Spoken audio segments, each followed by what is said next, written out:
നിങ്ങളുടെ കുഞ്ഞുങ്ങളെ നാളുകളിൽ മാന്യന്മാരാക്കുന്നത് ദൈവവചനത്തിലൂടെ കിട്ടുന്ന അനുഗ്രഹമാണ്, നന്മയാണ്.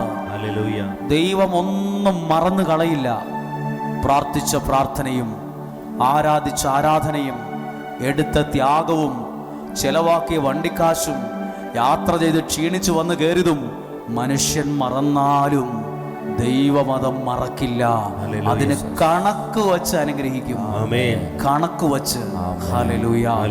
ഒരാളെ നോക്കിയിട്ട് പറഞ്ഞു, നീ പണ്ട് സഹിച്ച സഹനത്തിന്റെ അനുഗ്രഹമാണ് നിനക്കെന്ന്. അപ്പൊ അതെങ്ങനെ അയാൾ പറയുന്നത്? എന്നോട് യാതൊരു ബന്ധവും ഇല്ലാത്ത ഒരാൾ പറയുന്നത് നീ പണ്ട് സഹിച്ചതിന്റെ അനുഗ്രഹമാ. അപ്പോൾ ദൈവം എല്ലാത്തിനും കണക്ക് വെക്കും. അതുകൊണ്ടാ പറഞ്ഞത്, നിന്റെ കണ്ണിൽ നിന്ന് വീഴുന്ന ഓരോ തുള്ളി കണ്ണുനീരും ദൈവസന്നദ്ധിയിൽ വിലയുള്ളതാണ്. ഹല്ലേലൂയ. അവർക്ക് പറഞ്ഞേ ഹല്ലേലൂയ.